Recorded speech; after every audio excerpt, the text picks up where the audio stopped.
we want to ask ourselves, what do we do with our garbage?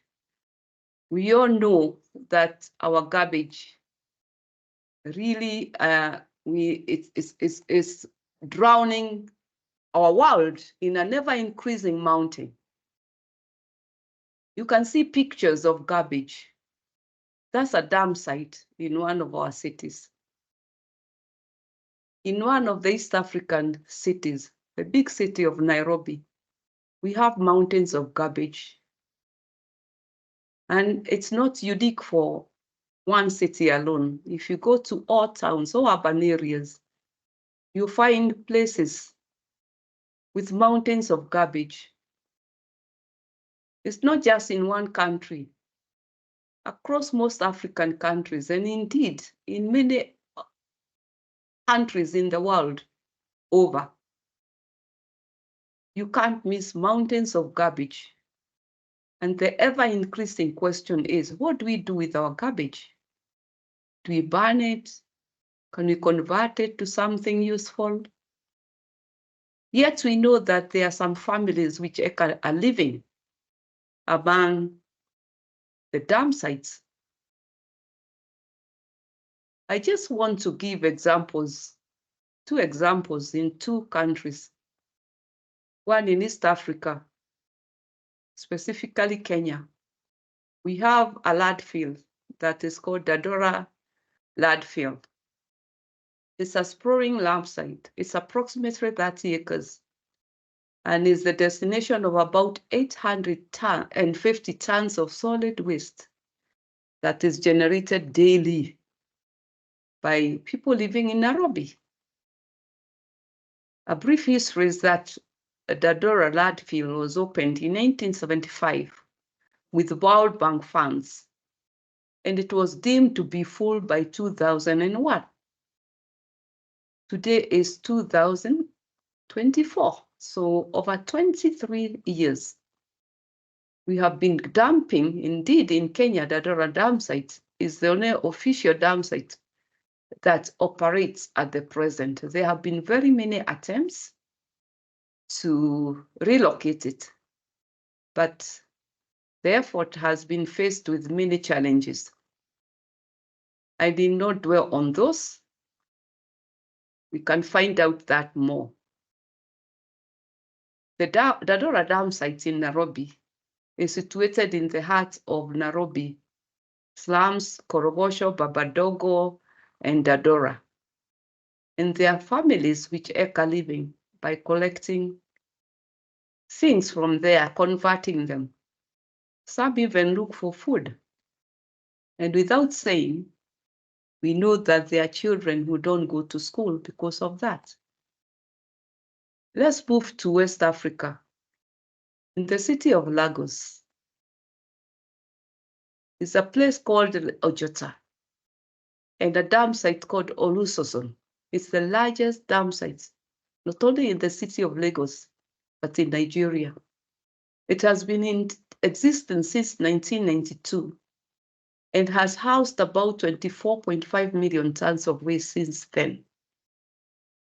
Olusoson dam site receives about 2.1 million tons of waste annually, comprising mostly of municipal solid waste, construction waste, and e-waste as we know it. We all know that e-waste is a nuisance. Olusoson dam site in Nigeria sits on about 43 hectares, translating to 106 acres. It is approximately 18 meters deep. You can imagine 18 meters depth. 106 acres. That's a mountain of garbage, of waste. What do we do with it?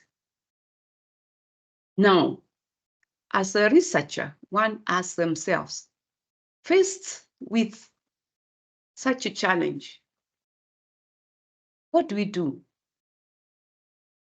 So if we focus now on waste, we can convert it. Waste can be converted.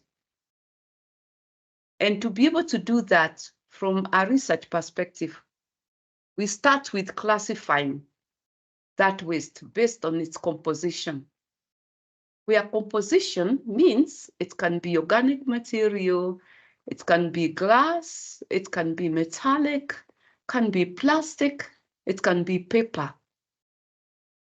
Or it can also have a hazard potential. And within the hazard potential classification, we can say it's either toxic, non-toxic, flammable, radioactive, or even infectious.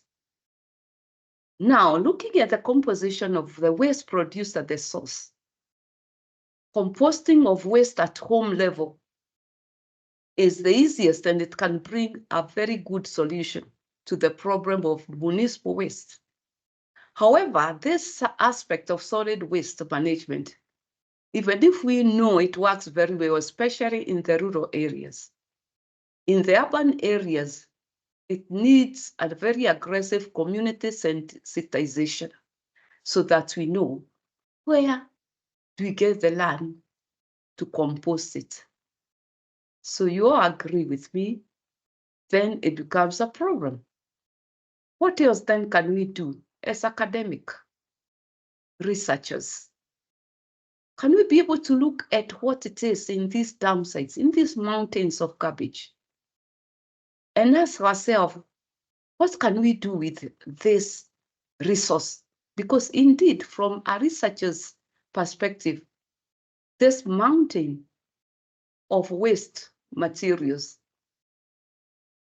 it has a potential. And now we know that it has potential because in there lies all manner of materials. Could we know? From basic science, the materials have energy. And energy is what we all need. And this energy can actually be renewable. We can classify it as a renewable energy. How do we do that?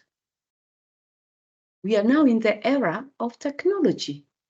We are in the 21st century.